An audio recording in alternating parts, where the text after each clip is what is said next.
Voilà, heureux de nous retrouver encore ce soir, tous en vie, et heureux surtout de partager la parole de Dieu ce soir.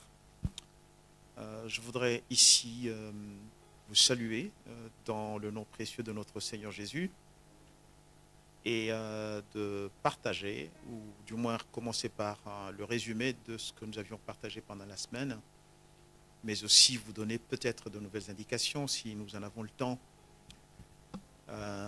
Il a plu à Dieu donc de nous renouveler le souffle, lui en qui se trouve la vie, le mouvement et l'être. Nous lui en sommes vraiment reconnaissants. Il est digne de notre louange, il est digne de gloire. Nous sommes en train de passer un moment particulièrement difficile. Le monde ne sait plus où donner de la tête. Les informations qui circulent à gauche, à droite, sur toutes les presses, tout est effrayant, effrayant sur toute la ligne.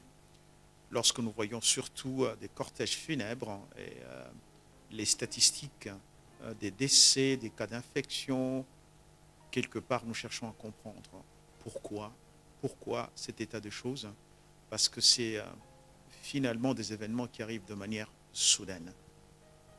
Et ceci nous pousse à beaucoup de réflexions. Pour nous qui sommes enfants de Dieu, nous voyons au travers de cela donc notre lecture des événements, c'est quelque part aussi l'accomplissement des prophéties bibliques qu'il convient de rappeler quelque part pour fixer nos idées et avoir l'attitude appropriée.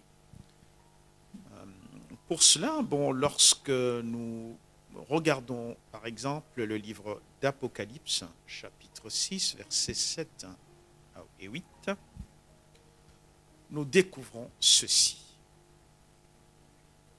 Lorsque l'apôtre Jean a des visions apocalyptiques, il dit ceci: quand il ouvrit le 4e sceau, j'entendis la voix du 4e être vivant qui disait: viens. Je regardai et voici parut un cheval blanc, un cheval plutôt d'une couleur pâle. Celui qu'il montait se nommait la mort, et le séjour des morts l'accompagnait. Le pouvoir lui fut donné sur le quart de la terre pour faire périr les hommes par l'épée, par la famine, par la mortalité et par les bêtes sauvages de la terre. Ce n'est pas encore le jugement de la fin. Mais ici, il convient de comprendre ce que cette prophétie biblique nous enseigne. Le cheval pâle, qu'est-ce que c'est? Comme nous venons de l'entendre, il se nomme la mort. Et le séjour de mort l'accompagne. Il répand la famine, il répand la mortalité, toutes sortes de moyens. Ici, il s'agit donc de la mort, pour rappeler au monde que seul Dieu est pour la vie. Tout homme peut se retourner vers lui et le prier. Seul l'amour de celui qui a donné sa vie pour nous, entendez, Yeshua, Jésus, notre Seigneur, peut arrêter la mort et elle ne sera pas elle n'aura pas, je voulais dire, la mort ne sera pas la dernière parole. Deuxième chose, lorsque nous regardons les béatitudes dans le chapitre 5 du livre de Matthieu, verset 2, il est dit ceci: heureux les pauvres en esprit, car le royaume des cieux est en eux. Qu'est-ce que cela veut dire? L'homme rassasié des biens matériels n'est pas du tout conscient de sa misère spirituelle.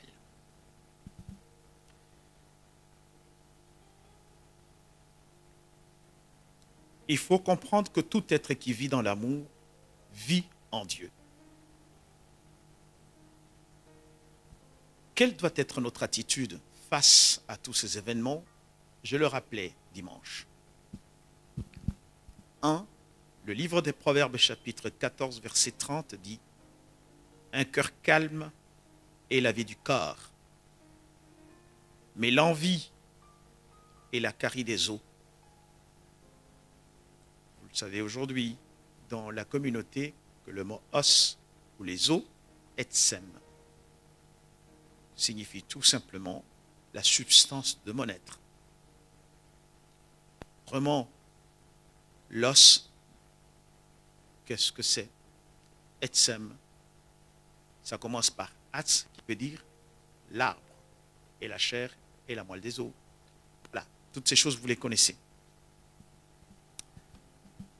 Donc, notre première attitude face à tous ces événements qui sont en train de se dérouler, nous devons rester calmes. Par ailleurs, la Bible déclare ceci: le malheur atteint souvent le juste, mais l'Éternel l'en délivre toujours. Le livre des Psaumes 91 nous le rappelle aussi. Même si la contagion frappe en plein midi, il va nous préserver.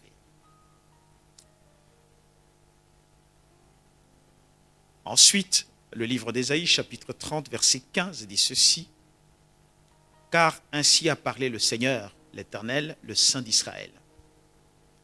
C'est dans la tranquillité et le repos que sera votre salut. C'est dans le calme et la confiance que sera votre force. Nous devons être calmes. Et aussi, le Seigneur nous instruit que vous garderez le silence et je combattrai pour vous. Parce que nous savons en qui nous avons cru. Et Jésus, qui est la vie, fait que celui qui le suit, parce qu'il est le chemin, ne connaîtra jamais la mort. Donc, au travers de tous ces événements qui sont en train de secouer la planète entière, nous rappelle aussi des signes des temps de la fin. Et l'apôtre Paul, lorsqu'il écrit sa première lettre aux Thessaloniciens, qui lui posait la question de savoir comment les choses allaient se passer, dans le chapitre 5, le premier verset jusqu'au verset 10, disait ceci. Voici donc sa lettre.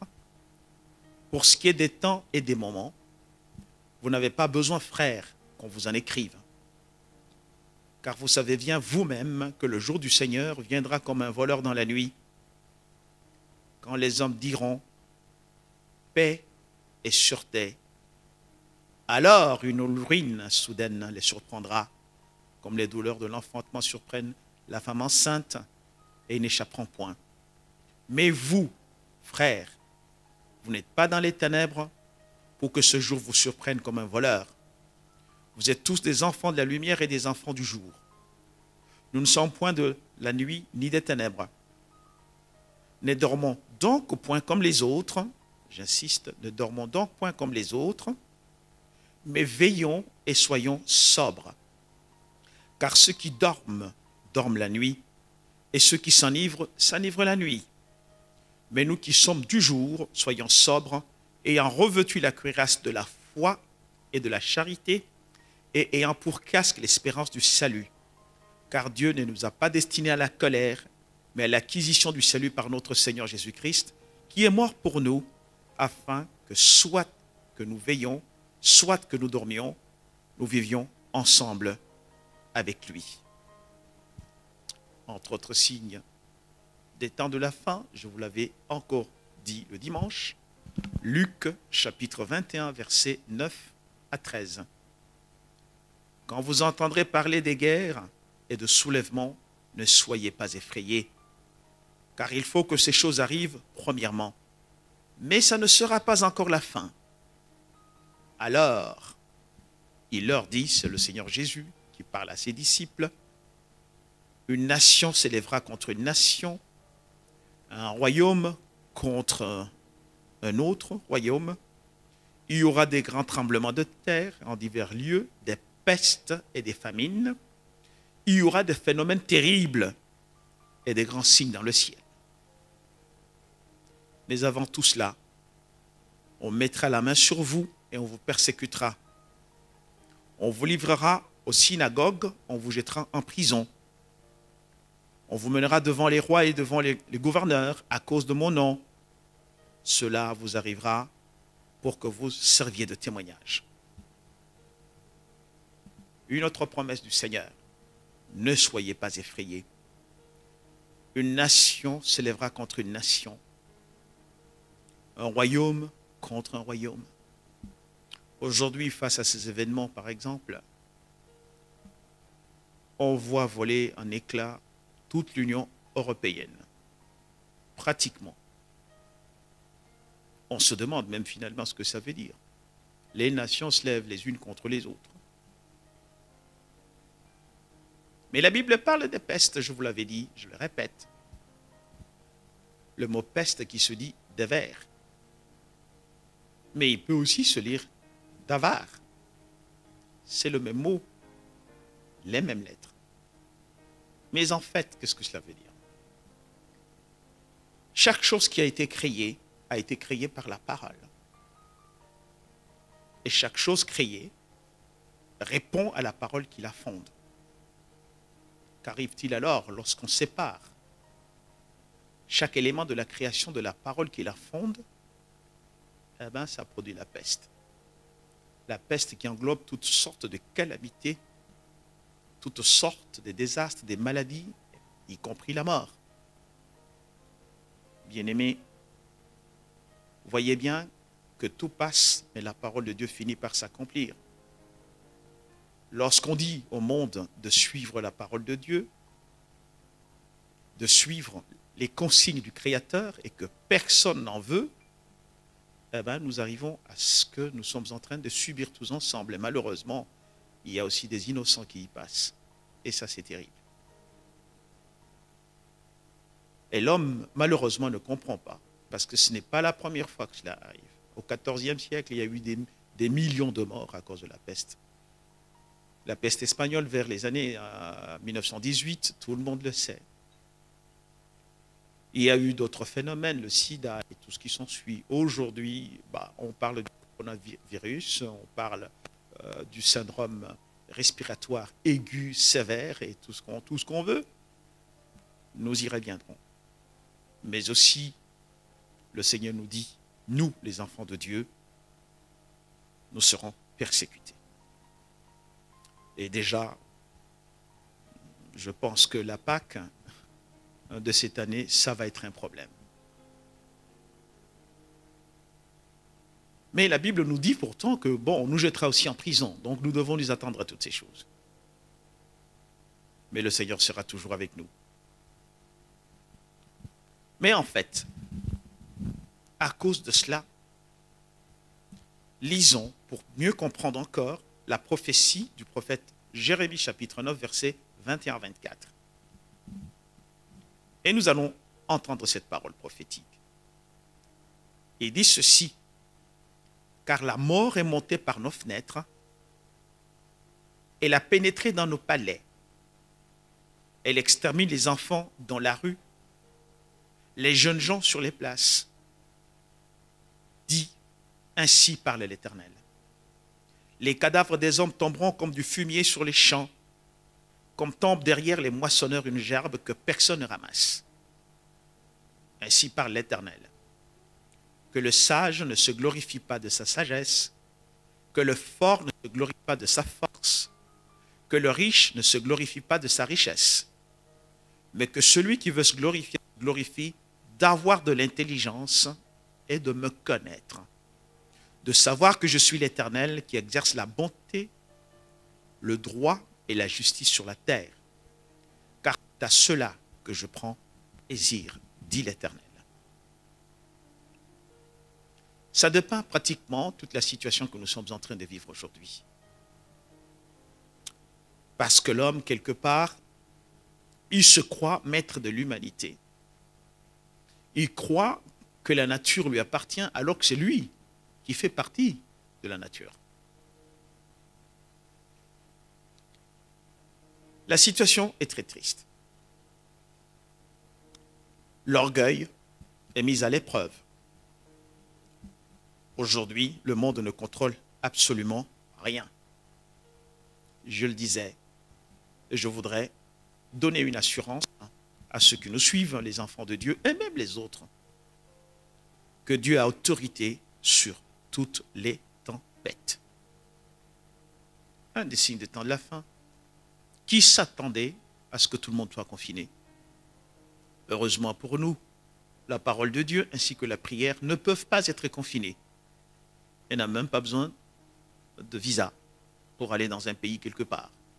Encore moins de prendre un vol ou un train pour aller quelque part. Et ce qui vient d'arriver, c'est tout à fait comme un volcan endormi, comme je vous le disais, ou réveillé. Mais en fait, c'est quoi? C'est l'expression de ce qui était ignoré et négligé. Voilà donc où nous en sommes. Et l'homme ne doit pas jouer à des manipulations de toutes sortes. On apprend d'ici là que c'est des virus qu'on n'a pas pu contrôler, qui échappent et tout ce qui s'ensuit. Eh bien, c'est des leçons qui vont passer très très mal. Et je pense bien pour tout le monde. Mais dans tous les cas, nous savons que si le mal n'existait pas, ce monde serait un paradis depuis bien longtemps. Mais il n'en est malheureusement pas le cas. Le mal existe. Je le soulignais encore le dimanche passé, qu'en fait, sur le plan des nations, il faut bien être conscient que la force du mal, ou les forces du mal, sont déguisées en loi. Comment est-ce que ces forces du mal sont déguisées en loi, avant même que je ne parle des statistiques, et de comprendre l'idée aussi?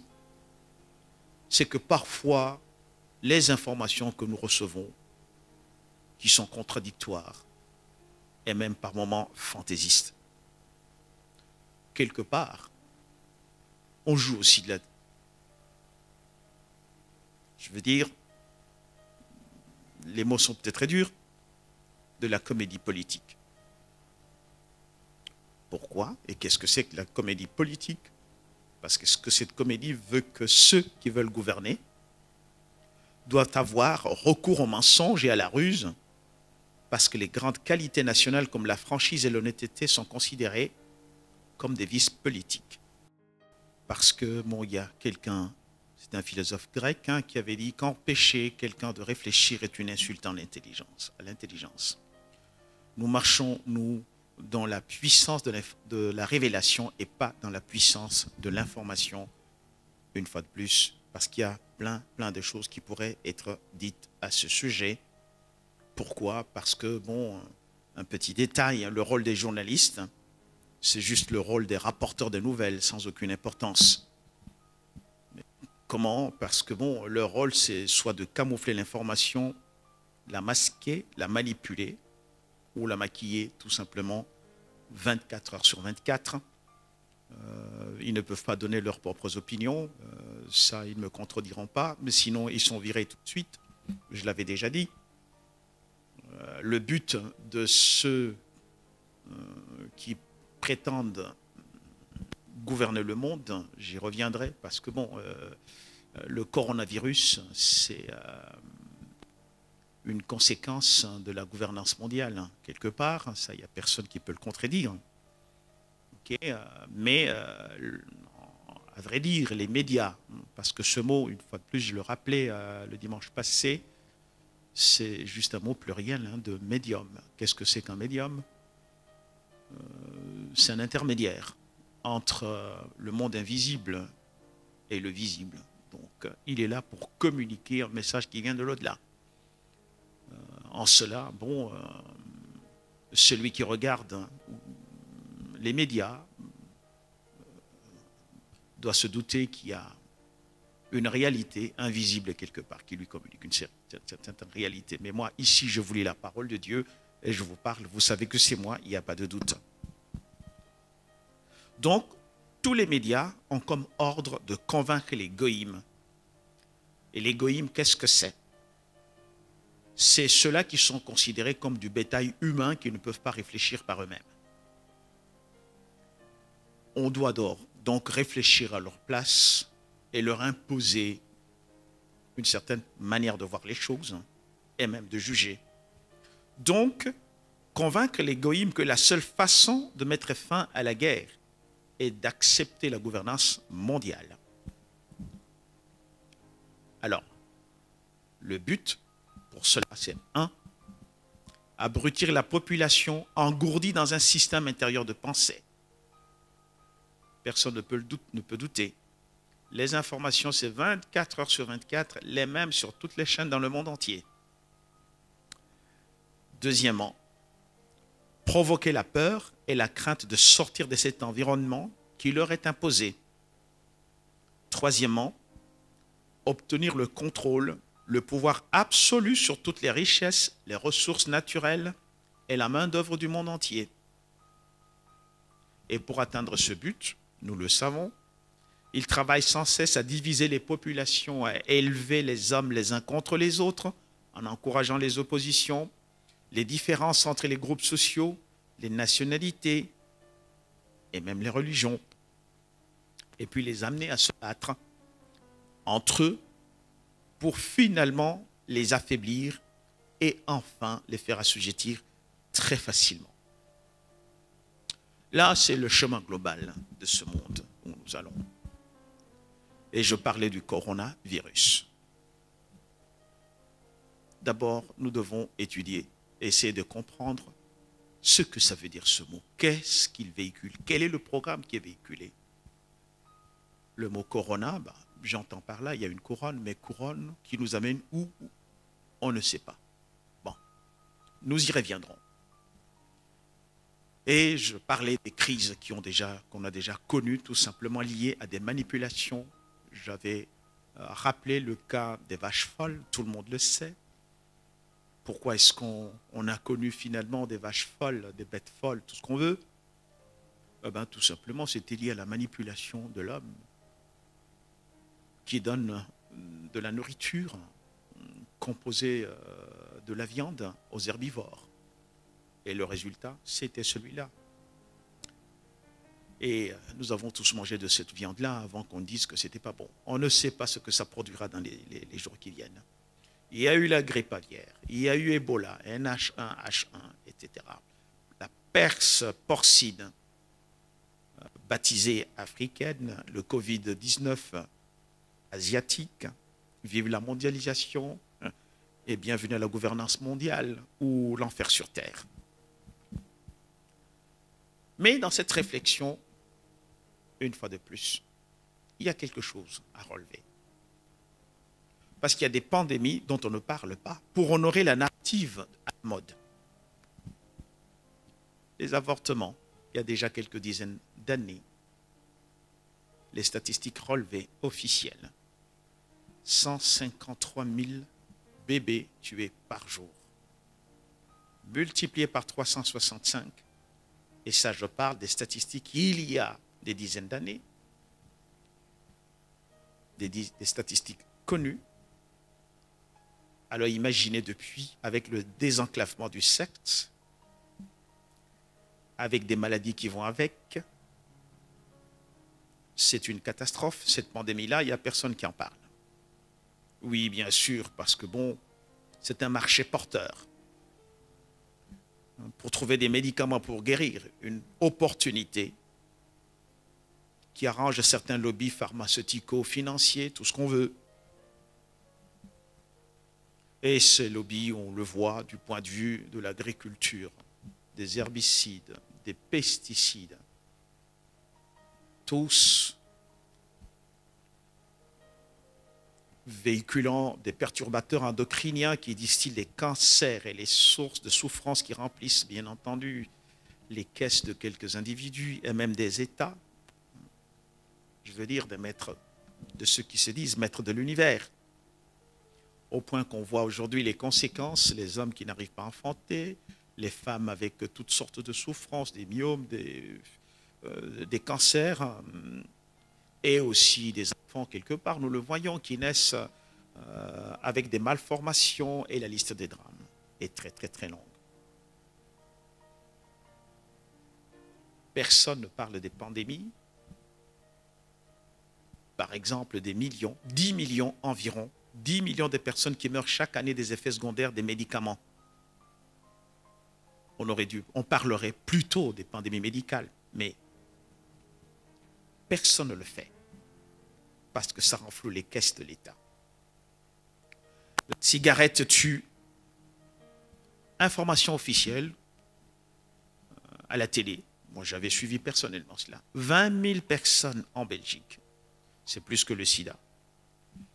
Mais on se contente de petites publicités, quelque part, sur des boîtes de cigarettes. En comparaison, russe, par exemple, ici en Belgique, dimanche, nous étions à 2815 cas recensés, mais 67 morts. Mais il y a eu quand même beaucoup de tapage par rapport à cela. En France, je suivais une émission sur LCI. On dénombre quand même 14 000 morts de grippe saisonnière. Je dis bien 14 000 morts. Alors imaginez, le coronavirus, 19 856 cas aujourd'hui, lundi, déclarés pour 860 morts. Beaucoup de bruit, beaucoup de verbiage autour de 860 morts, ce qui est déjà déplorable. Mais la grippe saisonnière, personne n'en fait cas. Ça, c'est à relever. Je peux vous donner les ressources. Worldometer COVID-19, vous pouvez suivre les statistiques. Et puis, nous voyons ce qui est en train de se préparer. Et comme je vous le disais une fois de plus le dimanche, il faut toujours essayer de comprendre l'intention qui est derrière une idée. Parce que tout ce qui est en train de se passer, sans être complotiste, quelque part, il y a un monstre sans visage qui se joue de l'humanité, soit en l'entraînant dans l'amnésie collective par rapport aux statistiques et aux chiffres que je viens de vous donner, mais aussi l'accomplissement de la prophétie biblique, parce que déjà, en lisant entre les lignes, on ne veut plus toucher aux billets de banque. C'est vrai que les billets de banque passent par plusieurs mains. Ça peut être un véhicule très facile pour le Covid.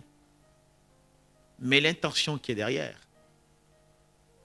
nous voyons le livre d'Apocalypse chapitre 13, versets 14 à 18, où on nous dit, parlant de la bête, qu'elle séduisait les habitants de la terre.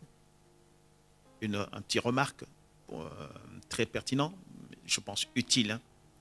Lorsqu'on parle de la bête, il s'agit de Satan quand il contrôle toute la politique du monde entier. Le dragon lorsqu'il contrôle toute la religion. Le faux prophète, une fois de plus, parce qu'il contrôle toute la diplomatie. Ça, c'est un fait connu. Encore pour plus de détails, pour ceux qui veulent réfléchir encore davantage.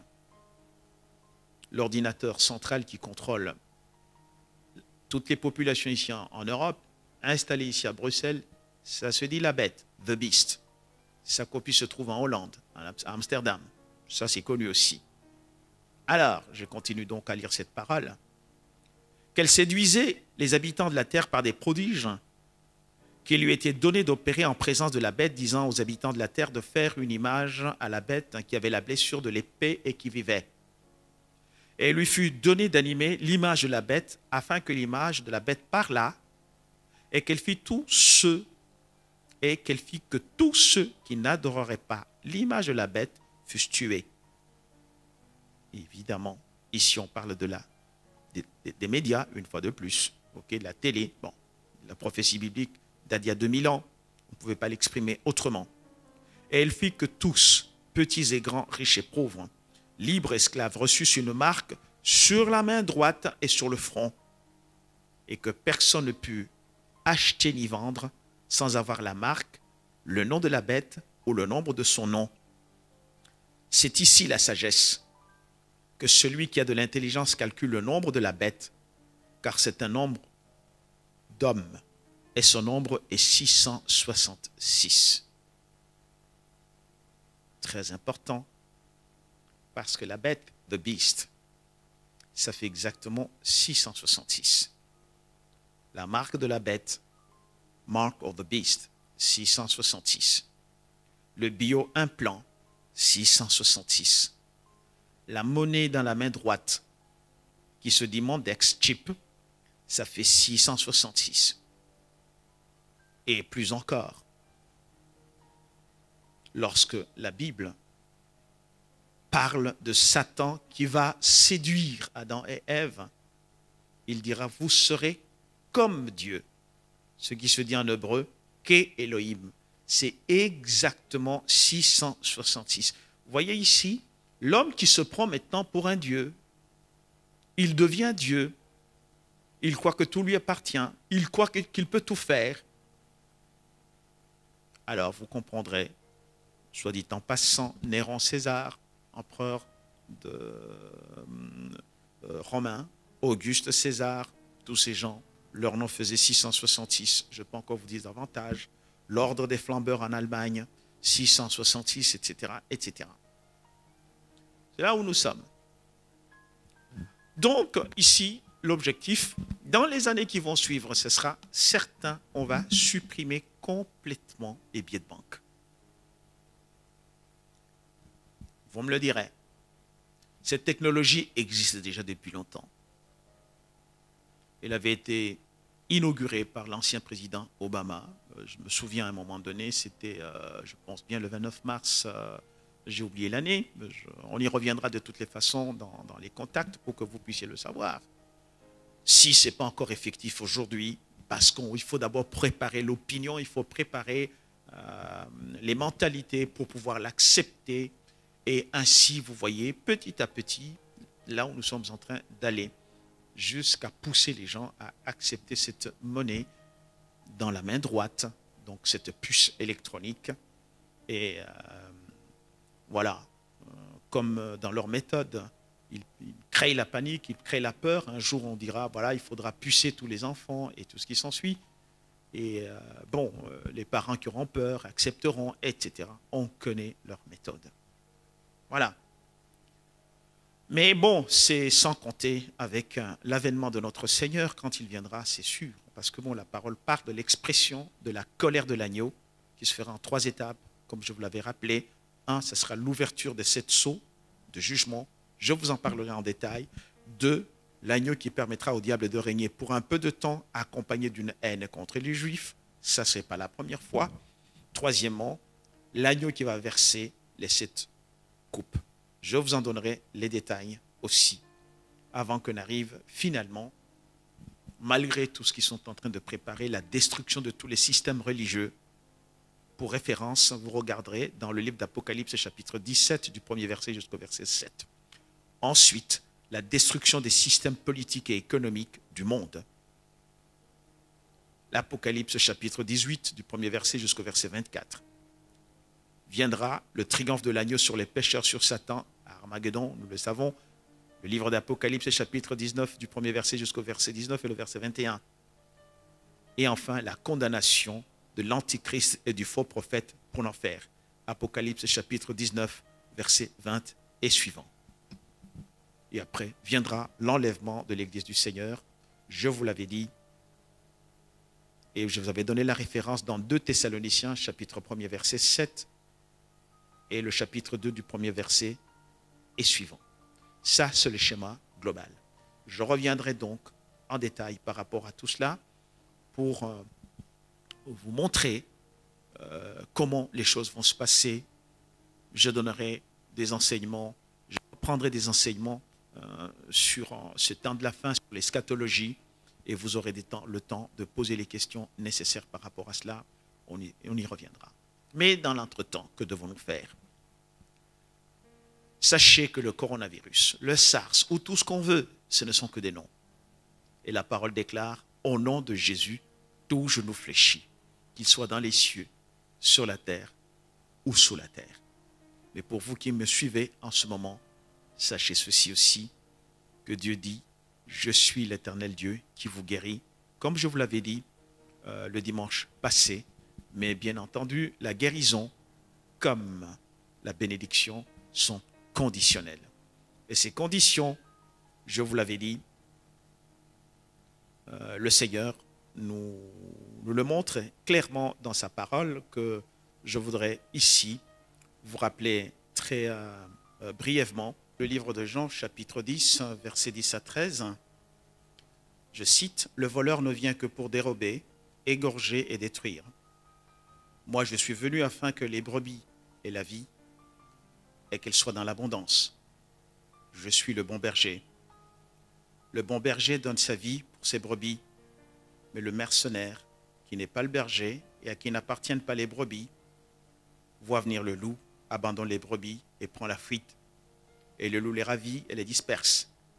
Le mercenaire s'enfuit parce qu'il est mercenaire et qu'il ne se met point en peine des brebis. Je suis le bon berger. » Évidemment, il a donné sa vie, je l'ai dit tout au début. Toute personne qui le suit ne se perdra jamais. Je disais aussi que la bénédiction comme la guérison sont conditionnelles. Le livre d'Exode, chapitre 15, verset 26, dit ceci. « Si tu écoutes attentivement la voix de l'Éternel, ton Dieu, si tu fais ce qui est droit à ses yeux, si tu prêtes l'oreille à ses commandements, et si tu observes toutes ses lois, je ne te frapperai d'aucune des maladies dont j'ai frappé les Égyptiens, car je suis l'Éternel qui te guérit. » Donc, il faut que chaque individu, chaque personne, chaque enfant de Dieu s'attache profondément à cette parole. Joignons-nous ensemble dans la prière, détruisons toute puissance, toute manipulation, parce qu'il n'y a pas de manipulation sans manipulateur. Il y a toujours une puissance qui est derrière.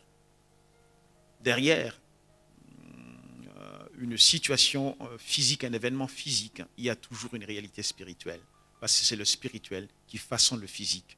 Et nous, notre travail dans la prière, c'est d'agir sur le plan spirituel pour que ce qui est physique cesse. Parce que Dieu, ce qu'il veut, c'est de gouverner avec ses enfants. Et ses enfants, c'est nous tous ensemble qui nous attachons à la personne du Christ Jésus, qui est la vie, qui est la lumière, qui est aussi le chemin que nous suivons. Que le Seigneur bénisse les uns et les autres. Restons unis en esprit et nous vaincrons. Pourquoi? Parce qu'avec Dieu, nous ferons des exploits. Amen.